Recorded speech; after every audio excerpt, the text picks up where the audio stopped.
Assalamualaikum warahmatullahi wabarakatuh. Nama saya Reza Juliantini. Hari ini saya akan menjelaskan materi dari mata kuliah manajemen risiko. Lalu materinya mengenai manajemen risiko keuangan. Nah, saya akan menjelaskan pengertian dari manajemen risiko keuangan.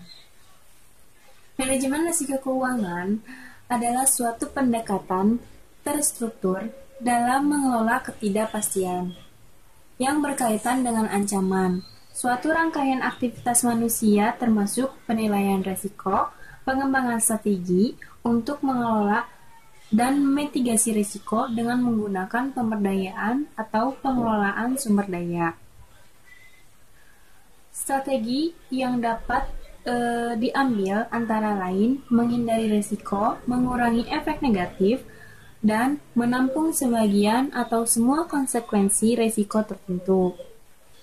Lalu, pentingnya manajemen risiko keuangan, yaitu pertumbuhan jasa manajemen risiko yang cepat menunjukkan bahwa manajemen dapat meningkatkan nilai perusahaan dengan pengendalian risiko keuangan. Yang kedua, adanya harapan yang besar dari investor, pihak-pihak berkepentingan lainnya agar manajer keuangan mampu mengidentifikasikan dan mengelola risiko pasar yang dihadapi secara aktif. Lalu apa sih tujuan dari manajemen risiko keuangan? Tujuan utama dari manajemen risiko keuangan adalah untuk meminimalkan potensi kerugian yang timbul dari perubahan tak terduga dalam harga mata uang, kredit, komoditas, dan ekuitas. Risiko volatilitas harga yang dihadapi ini dikenal sebagai risiko pasar.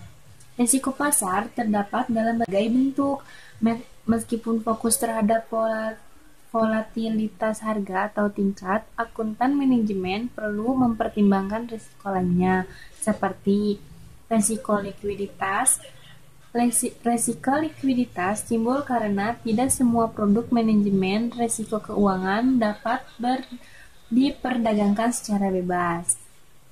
Yang kedua, diskontinuitas pasar mengacu pada risiko bahwa pasar tidak selalu menimbulkan perubahan harga secara bertahap. Yang ketiga, risiko kredit merupakan kemungkinan bahwa pihak lawan dan kontrak manajemen risiko tidak dapat memenuhi kewajibannya.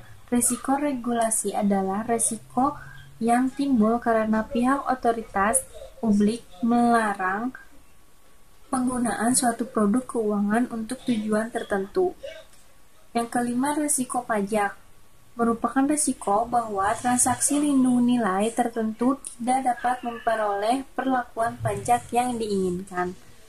Yang keenam, risiko akuntansi adalah peluang bahwa suatu transaksi lindung nilai tidak dapat dicatat sebagai bagian dari transaksi yang hendak dinilai dilindung nilai.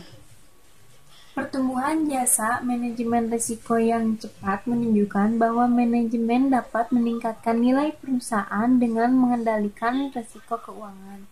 Jika perusahaan menyamai nilai kini arus kas masa depannya, manajemen potensi risiko yang aktif dapat dibenarkan dalam beberapa alasan. Laba yang stabil mengurangi kemungkinan risiko gagal bayar dan kebangkrutan atau risiko bahwa laba kemungkinan tidak dapat menutupi layanan jasa atau hutang kontraktual. Nah, di sini juga ada jenis-jenis risiko keuangan. Risiko keuangan yang pertama adalah risiko nilai tukar. Risiko nilai tukar atau risiko mata uang adalah suatu bentuk risiko yang muncul karena perubahan nilai tukar suatu mata uang terhadap mata uang yang lain. Suatu perusahaan atau pemodal yang memiliki aktiva atau operasi bisnis lintas negara akan memperoleh risiko ini. Jika tidak menerapkan lindung nilai atau hedging, risiko nilai tukar yang terkait dengan instrumen mata uang asing penting dalam investasi asing. Risiko ini muncul karena perbedaan kebijakan moneter yang pertumbuhan produktivitas nyata yang akan mengakibatkan perbedaan laju inflasinya. Yang kedua adalah risiko suku bunga. Risiko suku bunga adalah risiko yang timbul karena nilai relatif aktiva berbunga seperti pinjaman atau obligasi akan memburuk karena peningkatan suku bunga. Secara umum, jika suku bunga meningkat, harga obligasi berbunga tetap akan turun. Demikian juga sebaliknya. Risiko suku bunga umumnya diukur dengan jangka waktu obligasi. Teknik paling tua yang sekarang digunakan untuk mengelola risiko suku bunga. Pengelolaan harta dan kewajiban adalah suatu nama umum yang digunakan untuk rangkaian lengkap teknik-teknik yang digunakan untuk mengelola risiko dalam suatu kerangka kerja, manajemen risiko perusahaan. Yang ketiga adalah risiko likuiditas. Risiko likuiditas adalah risiko yang muncul jika suatu pihak tidak dapat membayar kewajibannya yang jatuh tempo secara tunai, meskipun pihak tersebut memiliki aset yang cukup bernilai untuk melunasi kewajibannya. Tetapi, ketika aset tersebut dikatakan tidak likuid, hal ini bisa terjadi jika pihak pengutang tidak dapat menjual hartanya karena tidak adanya pihak lain di pasar yang berminat membelinya. Hal ini berbeda dengan penurunan drastis harga aktiva, karena pada kasus penurunan harga, pasar berpendapat bahwa aktiva tersebut tidak bernilai. Tidak adanya pihak yang berminat menukar aktiva kemungkinan hanya disebabkan karena kesulitan mempertemukan kedua belah pihak. Karenanya, risiko likuiditas biasanya lebih besar kemungkinan terjadi pada pasar yang baru tumbuh atau bervolume kecil. Risiko likuiditas merupakan suatu risiko keuangan karena adanya ketidakpastian likuiditas. Suatu lembaga dapat berkurang likuiditasnya jika peringkat kreditnya turun. Risiko permodalan adalah risiko yang dihadapi kewirausahaan berupa kemungkinan tidak mampu menutupi kerugian. Misalnya, jika wirausaha meminjam uang untuk meningkatkan kinerjanya, tetapi tidak mampu mengembalikan uang tersebut. Nah, itu adalah risiko permodalan. Nah, yang selanjutnya adalah risiko pasar. Risiko pasar berkaitan dengan potensi penyimpanan hasil keuangan karena pergerakan variabel pasar selama periode likuidasi dan harus melakukan penyesuaian dengan pasar. Risiko pasar secara umum ada dua bentuk, yaitu general market risk atau risiko pasar secara umum. General market risk disebabkan oleh suatu kebijakan yang dilakukan oleh lembaga terkait yang mana kebijakan tersebut mampu mempelajari pengaruh bagi seluruh sektor bisnis. Contohnya, pada saat bank sentral suatu negara melakukan kebijakan fiat money policy, kebijakan uang ketat, dengan berbagai instrumennya seperti menaikkan suku bunga, di mana kebijakan menaikkan BI rate ini akan membawa pengaruh secara menyeluruh pada seluruh sektor bisnis yang berhubungan dengan interest rate relate atau berbagai instrumen yang berhubungan dengan suku bunga. Bahwa salah satu pihak yang paling urgent dianggap langsung berhubungan dekat dengan interest rate relate instrumen adalah perbankan. Dengan begitu, mereka mengambil kredit dan mendepositokan sejumlah uangnya ke bank. Nah, lalu yang selanjutnya adalah specific market risk atau risiko pasar secara spesifik. Specific market risk adalah suatu bentuk risiko yang hanya dialami secara khusus. Nah, pada satu sektor atau sebagian bisnis saja tanpa bersifat menyeluruh. Jadi cuma sebagian bisnis saja, enggak semua atau tidak menyeluruh gitu. Ada contohnya seperti produk yang terjual oleh suatu perusahaan dianggap mengandung bahan yang berbahaya atau bersifat haram. Contoh suatu produk makanan yang mengandung lemak babi. Secara Islam kan makanan itu haram ya hukumnya. Nah, ketika hal itu diekspos oleh media massa, baik cetak maupun elektronik, akan menyebabkan terjadinya penurunan drastis pada penjualan produk perusahaan yang berpengaruh pada penurunan laba perusahaan tersebut. Nah, ada juga peranan akuntansi.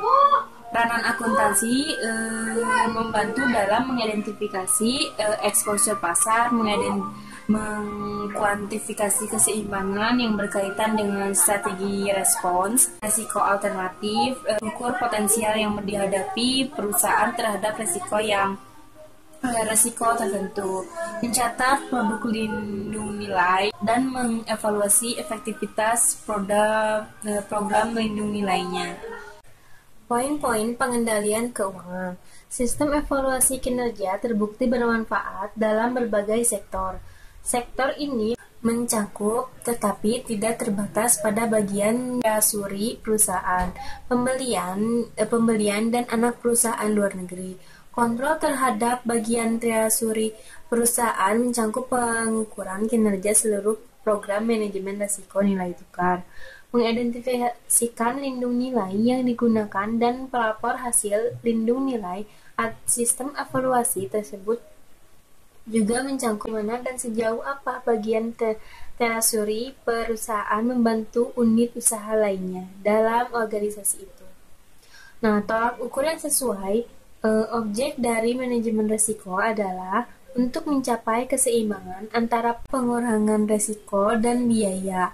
Dengan demikian, standar yang tepat yang digunakan untuk menilai kinerja aktual merupakan bagian yang diperlukan dalam setiap sistem penilaian kinerja.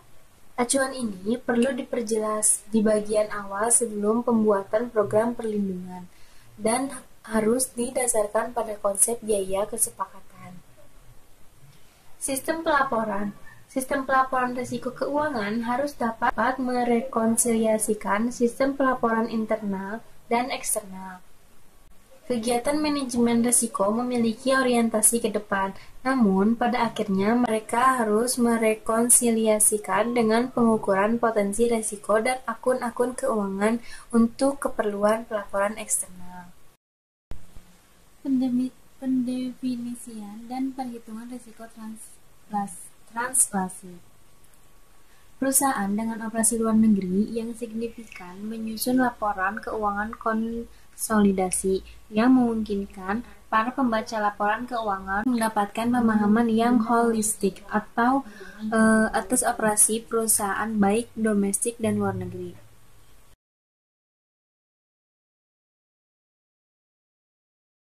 Perusahaan luar negeri yang berdominansi keuangan dari satu mata uang ke mata uang lain secara fisik.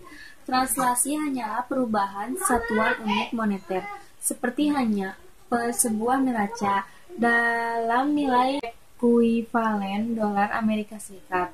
Potensi resiko translasi ini mengukur pengaruh perubahan kurs falas terhadap nilai ekuivalen mata uang domestik. Terhadap nilai ekuivalen mata domestik atas aktiva dan kewajiban dalam mata uang asing yang dimiliki oleh perusahaan. Karena jumlah dalam mata uang asing umumnya translasikan ke dalam nilai ekuivalen mata uang domestik untuk tujuan pengawasan manajemen atau pelaporan keuangan eksternal. Pengaruh translasi itu menimbulkan dampak langsung terhadap laba yang diinginkan. Risiko translasi dapat dihitung dengan dua cara, yaitu dikatakan potensi risiko positif apabila aktiva terpapar lebih besar daripada kewajiban, yaitu pos-pos dalam mata uang asing yang ditranslasikan berdasarkan kurs kini, Devaluasi mata uang asing relatif terhadap mata uang pelaporan, atau nilai mata uang asing menurun, menimbulkan kerugian translasi. Revaluasi mata uang asing atau nilai mata uang asing meningkat, menghasilkan keuntungan translasi. Yang kedua, potensi risiko negatif apabila kewajiban terpapar melebihi aktiva terpapar.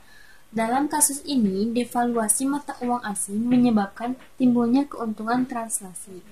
Selain potensi risiko translasi, pengukuran akuntansi tradisional terhadap potensi risiko falas ini juga berpusat pada potensi risiko transaksi.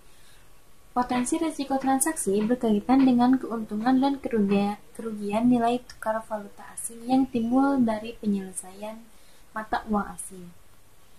Keuntungan dan kerugian transaksi memiliki dampak langsung terhadap arus kas. Laporan potensi risiko transaksi berisi pos-pos yang umum tidak muncul dalam laporan keuangan konvensional, tetapi menimbulkan keuntungan dan kerugian transaksi seperti kontrak, forward, mata uang asing, komitmen, pembelian, dan penjualan masa depan dan sewa guna usaha jangka panjang. Nah, perbedaan risiko akuntansi dengan risiko ekonomi, akuntansi manajemen memainkan peran yang penting dalam proses risiko manajemen. Mereka membantu dalam mengidentifikasi exposure pasar, mengkuantifikasi keseimbangan yang terkait dengan strategi respon risiko alternatif, mengukur potensi yang dihadapi perusahaan terhadap risiko tertentu, mencatat produk hilang nilai tertentu, dan mengevaluasi program lindung nilai.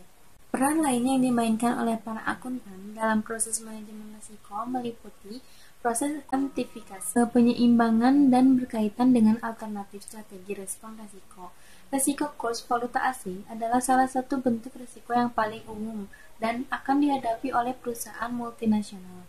Di dalam dunia kurs mengambang, manajemen risiko mencakup antisipasi pergerakan kurs, pengukuran risiko kurs valuta asing yang dihadapi perusahaan, perencanaan strategi perlindungan dan yang memadai, pembuatan pengendalian manajemen risiko internasional. Manajer keuangan harus memiliki informasi mengenai kemungkinan arah, waktu, dan magnitude perubahan kurs dan dapat menyusun ukuran-ukuran defensif memadai dengan lebih efisien dan efektif. Lalu selanjutnya strategi perlindungan nilai tukar dan perlakuan akuntansi yang diperlukan. Setelah mengidentifikasi potensi risiko, selanjutnya adalah merancang strategi lindung nilai untuk memaksimalkan atau bahkan menghilangkan potensi risiko. Nah, itu adalah sebagian materi dari penjelasan dari saya mengenai materi manajemen risiko keuangan. Sekian dari saya.